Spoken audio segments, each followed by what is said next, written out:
Армысыздар тыңдармандарым, видеоны соңына дейін көріңіздер. Көшедегі үй-күйі жоқ қайыршыны көп кездестіреміз. Олардың барлығы бір-біріне қатты ұқсас. Беттері ісіңкі, қызарып, қалжыраған жүздер мен түссіз көз. Бір қарағанға еш нәрсе аңғартпайтын жанарлар. Бейне бір бұл адамдар баяғыда мерт болған секілді. Ал олардың денесі болса, жоспарланған бір нәрселерді ғана жасап жүрген сияқты көрінеді. Олардан үнемі жаман иіс мүңкіп тұрады. Қолындағы әйнек ыдысын аз ақшаға сатып ішімдік алады. Алайда ішімдіктің әсерінен өздерін тіпті кәдімгі мас адамдар секілді ұстамайды. Ән айтпайды, бос әңгіме айтпайды.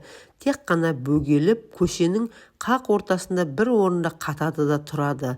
Таң сәріден қоқыс жәшіктерін аралап, күні бойы соны күзетумен жүретін қайыршының әдеттегі түрі осындай.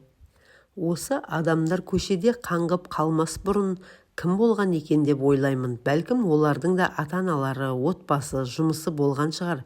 Бірақ бұл келген тосын ойлар тез арада жоқ болатын да мен өз қызығыммен өзім болып кете беретінмін. Осындай ой үйімнің алдындағы қоқыс жәшігін ақтарып жатқан, мойнында мойын орағышы бар бір қайыршыны көргенде келген еді. Мені таңқалдырған жайт, ол өзінің тапқан сасық табысын үлкен жол сөмкесіне салып жатты. Сөмкесін де көшеден тапқанға ұқсайды. Ол біздің үйіміздің ауласында жиі көрінетін болып кетті. Пайдалы жер тапқаны көрініп тұр. Қаланың қақ ортасында ауқаттылар тұрады емес пе? Тамақ толы дастарханнан біраз нәрселерді лақтырып тастайды. Аш кезбе оны алып не жеп, я болмаса қажеттілігіне жұмсайды. Мен оған қарамауға тырысатынмын. Себебі үнемі қоқыс жәшіктің жанында қай көрші қандай қоқыс әкеледі екен деп отырған адам маған жағымсыз көрінетін. Бір күні мен оның қалай тамақ жейтінін көрдім. Умаждалған қағаздың үстінде жан-жағы тістелген нанның жатқаны мендегі ыстық аяушылықты тудырғанын білсеңіздер ғой. Одан басқа еш нәрсе жоқ еді. Қайыршы баяу әрі ойға шома отырып шайнап отырды. Ал менің кеңірдегіме кесек тұрды да қалды. Күні бойы осы бір көріністі ұмыта алмадым. Селдете жауған жаңбыр астында жол бойында кір қағаз үстінде бір тілім нан. Түнде ұйықтар алдында осы адамға дұға етпек болдым. Мен Алладан оның күнәларын кешіріп, оған ризық пен баспана берші деп сұрадым. Келесі күні әлгі адамды тағы да жолықтырдым. Ыңғайсыздық сезімі мен оның сасық иісінен жиіркеніш сезімін жеңіп, қалтамнан тиын тебенімді алып оған ұсындым. Ол маған қарамастан оны алып, кір басқан қолымен кірлете ақырын қалтасына салды да ары қарай қоқысты ақтара бастады. Келесі жолы мен оған тағы да аз ақша бердім. Ол маған қарады. Көптен бері ұшқынсыз қалған көз жанарында қызығушылық танытқан ұшқын пайда болды. Оған үшінші рет ақша берген кезімде рахмет деп мыңқ еткендей болды. Осылайша әсте-әсте осы адам екеуміздің арамызда байланыс пайда болды. Не болса да сол кездері мен оған жер бетіндегі ең жақын адамы болдым. Кездескен кезде ол маған бас шұлғитын болды. Дәруменсіздік пен кірден жарылып кеткен ерні күлімсірей бастады. Осы бір қатыгез күн менің есімнен кетпейді. Бір күні аулаға шыққан кезде дүкен жанындағы қоқыс жәшігінің қасында өзінің ұсақ-түйек заттарымен жайғасқан менің қайыршыма милиционер келді. Мен оны алып кетеме деген қорқыныштан қатып қалдым. Алайда әскери киімдегі адамға онымен әуреге түсу жиіркенішті болды деймін. Ол оны дөрекілікпен итеріп жоғал деп айғайлап аяғымен сөмкесін теуіп жіберген еді. Ол ұшып барып жерге құлады. Ал оның ішіндегі бір тілім нан мен қызанақ шалшыққа қарай домалап кетті. Қайыршы үнсіз орнынан тұрып, су болған нанды алып, құнттай отырып қайтадан сөмкесіне салып кете барды.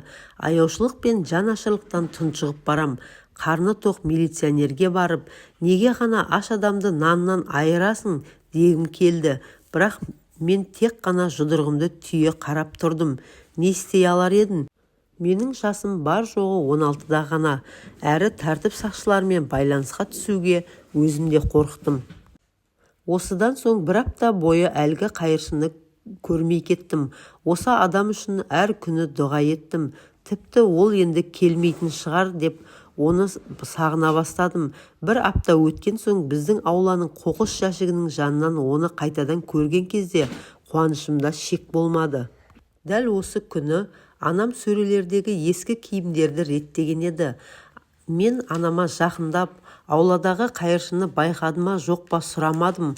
Осыдан соң оған ескі аяқ киім мен жейделер тауып беруін өтіндім.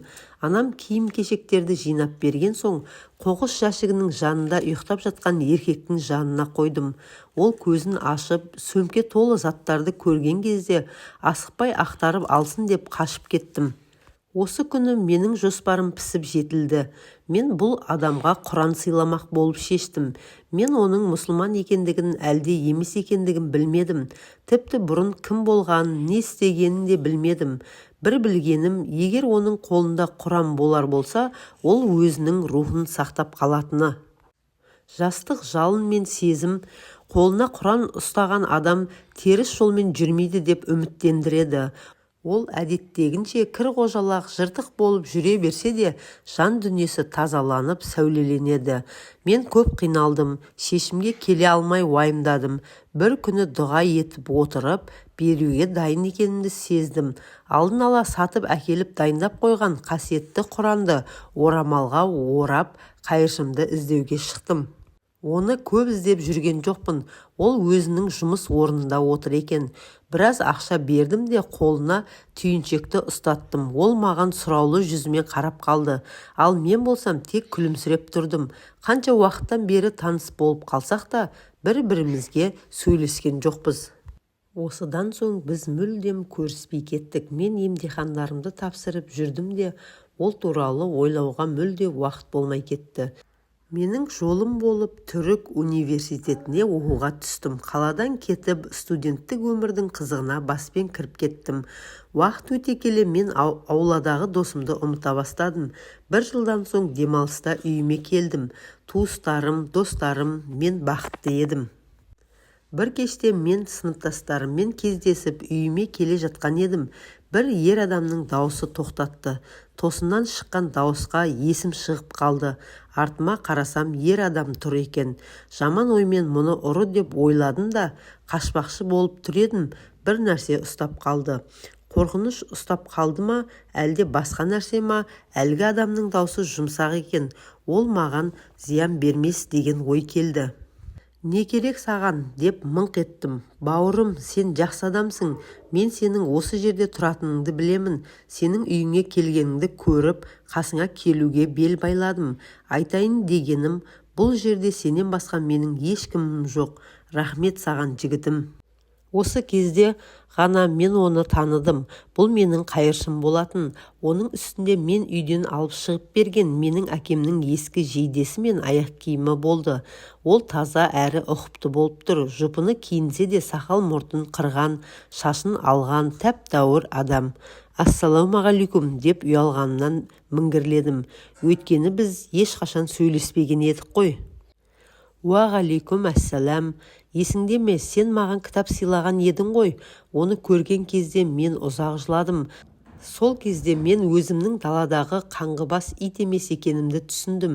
Сен берген киімдерді киіп ұстара сатып алдым да, туыстарымның үйіне барып жуынып шайындым. Осыдан соң жұмыс іздей бастадым. Алғашқыда жүк сүйреуші болдым. Кейін есік алдын сыпырдым. Ал қазір Құдайдың көмегімен қоймада күзетшімін. Сол жерде ұйықтаймын, ал күндіз жүк тасып жұмыс істеймін. Мен намаз бастадым. Сені тауып алған себебім алғыс айтпақшымын. Сен өмірде маған көмекші болдың, бауырым. Мен саған қарыздармын. Жүрегімді қандай қуаныш билегенін білсеңіздер ғой. Қолын ыстық қысып, оған былай дедім. Аллаға шүкір, сізді мен емес, Алла сақтап қалды. Субханалла. Ол менің қолымды күлімдей қысып біраз тұрды да қоштасып кете барды. Мен үйіме жүгіріп кіре сала, бөлмемнің есігін жауып алып, Алла тағалама мадақ ретінде осы адамның себебімен менің жүрегімді нұрландырғаны үшін және де жасаған амалымның жемісін көргенім үшін 2 рет сәжде жасадым. Алла ұлық. Ислам жайлы білуге қақылы адамдардың барын ұмытпайықшы. Исламға шақыру әрбір мұсылманның борышы. Ақиқатты жылы сөзбен жеткізейік.